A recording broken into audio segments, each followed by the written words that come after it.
Hi and welcome back to our channel. I did receive a DM on Instagram to do this video. I have quite a bit of tattoos, and she was seeing peaks and pops and didn't really know what they look like in full because they were just kind of showing a little bit in a picture. So per the request, I am doing this video. I got tattoos very late. I got my first tattoo, I think I was 33 or 34. I got a small one to test it, even though my tattoo artist told me I could handle a big one since I'd given birth and everything else, but got a small one and I liked it. And my next one was pretty big, and I basically started becoming more and more addicted to getting tattoos, and I don't get small ones typically. I typically get quarter sleeves, half sleeves, stuff like that, and then build off of them. I did not do a pre-planned like layout or anything else. I just, when I want a tattoo, I get one, I find out where I want it, and so mine is like different styles, different types, and different things kind of jumbled together, but I love it. I think it looks fantastic. So I'm blessed to have an amazing tattoo artist. His name is CM Nagy, and I will link his Instagram below. He is one of the best tattoo artists I've ever worked with. Now, mind you, I've only worked with I think 4 or 5 because I do typically get with one person and stay there. But just even his artwork, he has an art background, and so he paints and everything else, and his tattoos are amazing. He knows how to bring it all together, and he also knows how to tell you when you not to do something. He'll let you know, no, that's not going to look good, let's do this instead. So I do appreciate his input in mine. So if you're interested in this, I call it a tattoo diary or a tattoo journey, then keep watching.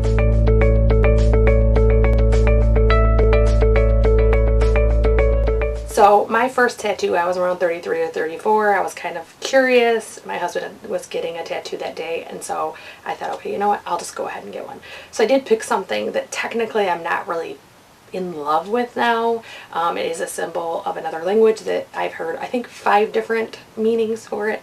So I'm not really in love with it, but my tattoo artist did fill it in another tattoo, so it's kind of neat that he was able to blend it in. It's not as obvious. But my first tattoo, is this symbol right here. It's very hard to kind of see it now that it's in there. So that was my very first, and I didn't wait too long to get my second. My second actually is a muerta. I'm going to try to show you both sides of it. So it has the skull and the roses. So that was my second tattoo. It's about 4 inches in length on my arm and about 5 or 6 inches wide. I didn't find it to be, either one of those, to be very painful. I think the arms aren't painful at all. So I was pretty content with those. And then, actually I have to take off my watch for you to see the other ones. So I was pretty content with those. And then I did get 4 tattoos on my wrist of all words. So this is the one I'm not happy with. The tattoo artist actually did it wrong. I kind of knew at the time, but I wasn't being brave enough to tell him, but the line is touching. It's actually Arabic. It's supposed to say believe or to believe, but unfortunately, because the line is touching, it does mean something different in Arabic, and actually means something in Chaldean as well, I'm told. I also got my daughter's name on my wrist. This says Samara, and she passed away 15, almost 16 years ago, and so she's the only name I have on my body. I don't want anything else. So on the other wrist, I have believe, and I have eternal. So believe is just having faith in yourself and, you know, the Lord and everything else. But also it is believing that you can accomplish your goals. And so that was kind of an important tattoo to me, and I wanted it in both languages. And then eternal is actually, my husband and I both have that. We are eternally connected through our children and our experiences, and we always will have that connection. So that's why we got that one. So next I actually ended up getting a tattoo that I no longer have. It is covered. But it was a dragon tattoo of a baby dragon, and my goal was to have I have 5 sons, and to have a dragon of varying sizes for all 5 of my sons and go from my wrist all the way to my shoulder. It didn't work out. Unfortunately, I trusted a family member who showed me a tattoo book that looked like amazing work, and he scarred my arm. I found out later from other tattoo artists that likely he used a liner for the entire tattoo, but I did end up with huge scarring on my arm. This tattoo's here now, but it was huge scars, and it wouldn't heal. I had to go to the doctor. It just wasn't good. Luckily, there was nothing wrong in the sense of disease or anything like that. He did use clean needles, but it was just a situation I won't repeat. I always go to a shop now. So I was unhappy with that tattoo, but I thought it was going to cost a ton of money to cover, and I kept getting little ones and everything else. Finally, my tattoo artist said, let's just do it tonight. Let's do it tonight. Let's knock it out. Let's cover that ugly thing up. And so I was scared, but he showed me the prettiest drawing ever of the tattoo I now have. And so it made me really appreciate him stepping forward and saying, no, let's take care of that. So the tattoo that I got to replace is actually right here. It's roses. And it is, you can't see any of the former tattoo. He did such a good job of covering it, and it's such dark, detailed roses. They're absolutely phenomenal. So my next tattoo after that was actually my half sleeve on my right arm, and that looks like this. It's all roses. And that one I actually kept black and white for about 2 years. I couldn't decide if I was going to color or not. I got a lot of compliments on it being black and white, but eventually I did decide to, and I think that he did an amazing job with the different shades of green and the red filled in, and then also using my skin tone to pop through for highlight. So he did an amazing job. Again, that one, and my wrists did not hurt at all. My wrist, there's one line that I could kind of feel, but they weren't painful at all. So my next tattoo that I got was actually on my back. I will insert a picture.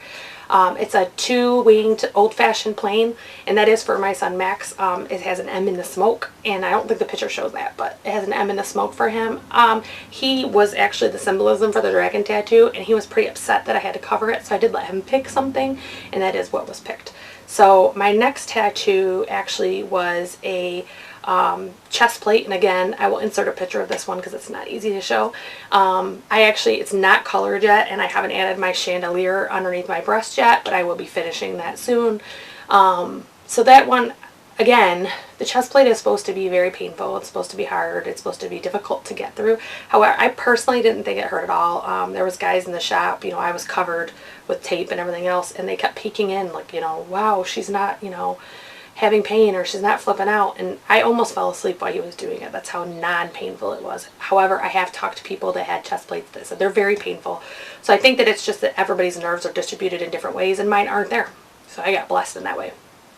So the very next tattoo I got after that was actually this one, and it says, "Be your own kind of beautiful." This is very important to me. It's about finding your beauty and not worrying about competing with other people. Especially as I got closer to 40, I started feeling like I needed to compete with younger people, or, you know, stay young or whatever. And that was something that I gave to myself to remind me that it's about my version of beautiful, not everyone else's, and I'm not in a competition. So that was the next one. The very next tattoo after that, I actually started a huge half sleeve on my other side, the one that I showed previously, and it does look like this. So I have Miss Marvel, and I have Simon Baz, who is the Green Lantern that's from Detroit. And it does come down and link into my other tattoo. And it goes up onto my shoulder. Oh, there's the M in the smoke. Another one I was talking about. So it does have a big amount. That one took, I think, 3 sessions to finish because it's so big. He did an absolutely fantastic job. I literally showed him 2 pictures on a comic book. He figured out the whole thing and did the whole tattoo, and then I was more than willing to accept his ideas. He is amazing. And then the very last tattoo that I actually received was for my other son, Marcus, and this is Luigi right here. He is just like a fun little character. Once the blowout heals, I do plan to add smoke for him too. Absolute coincidence that we did smoke on both of them, but that's supposed to be his little feet running like they do with the smoke kicking up. I plan to get more tattoos. I do have rules for myself that I don't do. I don't ever get anything on my neck, on my face. That's visual. I do work in an office. I'm an insurance agent, so I can't have a ton that's like absolutely visible. Although my work is very cool with tattoos. I can show my tattoos in front of my clients, things like that. I was very blessed to have an employer that allows that. I also don't ever do names. So like, for example, with my sons, I got the symbolism on them. I plan to get my other 3 sons as well, and it will not have their name on it. It will be an item, a person, or whatever to symbolize them. So if you've made it this far, thank you for watching, and if you want to see more videos like this or unboxings and things like that, I do plan to do one on my piercing history. I was pretty pierced up previously and did take them out to return to the business world. But if you are interested in those videos, then click the subscribe button and ring the bell so you can be notified. We do upload every Thursday and Sunday and are adding some Tuesdays in. And hopefully you'll like and share this video. So thank you for watching.